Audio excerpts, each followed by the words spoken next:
Le voyage effectué par Emmanuel Macron en personne à Beyrouth a été couvert comme la démonstration d'un attachement à des valeurs purement humanistes, le président de la République allant au secours des pauvres frappés dans leur chair.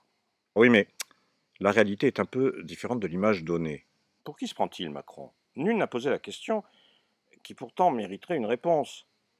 Macron est allé en personne ordonner l'application des mesures dictées par le Fonds monétaire international ou la Banque mondiale et menacé si des recommandations n'étaient pas suivies d'effets, affirmé, je cite, qu'il prendrait ses responsabilités.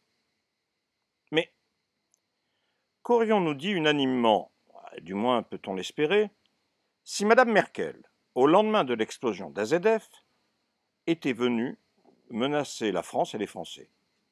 Macron est allé souligner l'incompétence, sanctionnée par le stockage de produits explosifs sur le port de Beyrouth, en plein cœur de la ville. Oui, mais que dire de celle passée sous silence de l'usine AZF dans la région toulousaine, de l'explosion, des morts et des dégâts?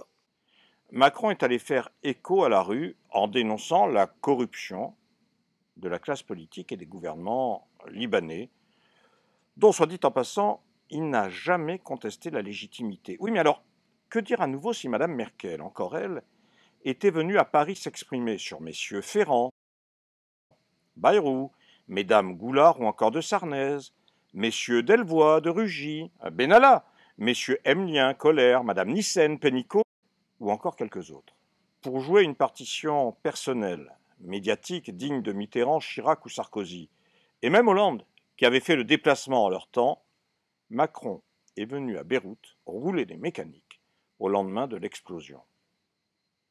Mais bien peu d'organes de presse, là aussi, pour souligner que, face aux puissances régionales, l'Iran, la Turquie, l'Arabie saoudite et Israël, le jeu joué est pour le moins dangereux.